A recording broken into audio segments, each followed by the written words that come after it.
మేడ్చల్ జిల్లా దుండిగల్ మున్సిపల్ పరిధి మల్లంపేట కొత్తకుంట ప్రాంతాల్లో వరద నీటిలో చిక్కుకున్న 50కి పైగా నివాసం ఉన్న కుటుంబాల్లో సుమారు 200 మందిని సిఐ రామకృష్ణ సిబ్బంది బోటు సహకారంతో బయటకు తీసుకొచ్చారు.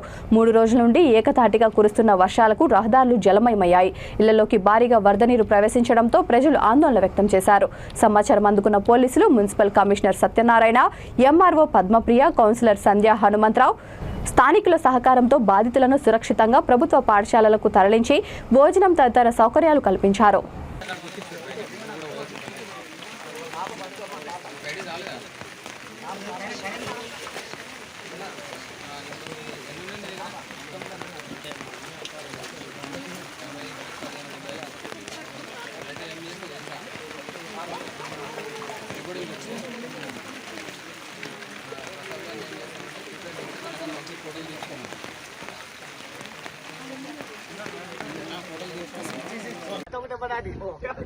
इधर यूपी है, बिहार है?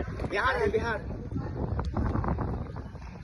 रमेश भैया वीडियो के समेत कहाँ करें? आपको बिहार को जाता? अच्छा, ये गाड़ी बिहार को जाता है ऐसे ही। बिहार से जाता?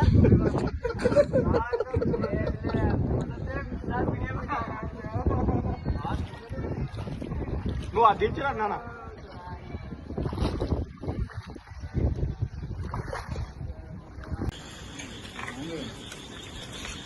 మన సైబరాబాద్ సిపి గారి ఆదేశాల మేరకు నిన్న నుంచి కూడా మన దుండిగల్ పోలీస్ పరిధిలో లోతట్టు ప్రాంతాల్లో ఎవరైనా ప్రజలు ఇబ్బందులు గురవుతారా, ప్లస్ ఇంకా ఎక్కడన్నా మన రోడ్లపైకి వాటర్ వచ్చి ఎక్కడ జామ్ అయిందా అటు విషయాల్లో కొంచెం పెట్రోలింగ్ చేస్తూ ఉన్నాం.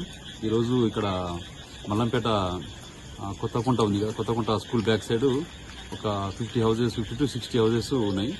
ఇక్కడ వాటర్ వచ్చేసి ఇళ్లలోకి వచ్చిందని చెప్పి అందిన సమాచారం మేరకు మన మున్సిపల్ కమిషనర్ గారు, ఎంఆర్ఓ గారు మేమందరం కలిసి ఇక్కడ లోకల్ పబ్లిక్ సాయంతో ఒక చిన్న బోట్ తీసుకొని వాళ్ళందరినీ కూడా అక్కడ పిల్లల్ని, వృద్ధుల్ని ప్లస్ అక్కడ ఉన్న పబ్లిక్ అందరినీ కూడా 100 నుంచి 150 మందిని ఇక్కడ లోకల్ కౌన్సిలర్ అందరి సహకారంతో మన గవర్నమెంట్ స్కూల్కి వాళ్ళని రెస్క్యూ చేసి బోట్లో రెస్క్యూ చేసి ఇక్కడ అన్ని కూడా ఏర్పాటు చేయడం జరుగుతుంది. ఇప్పుడు వాళ్ళకి భోజనం కానీ వసతి అన్ని ఏర్పాటు చేస్తున్నాం.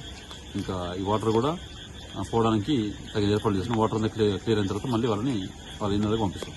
ఎవరికైనా గాయాలు కానీ ఏమన్నా ప్రాణ నష్టం కానీ ఎవరికి ఏం జరగలేదు. అందరూ కూడా ఇంట్లో సురక్షితంగా ఉన్నారు. వాళ్ళు హెల్ప్ కోసం వెయిట్ చేస్తామని లోపు మనం రీచ్ అయినాం.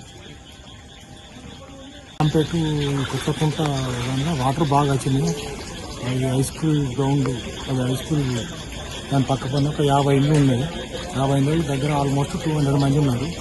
మేము ఎంఆర్ఓ మా సిఎస్ అందరం కలిసి ఒక పడవ పెట్టి అందరినీ షిఫ్ట్ చేసి హై స్కూల్లో పైన ఏర్పాట్లు చేశాము. ఫుడ్కి తన్ని అరేంజ్మెంట్ చేశాము.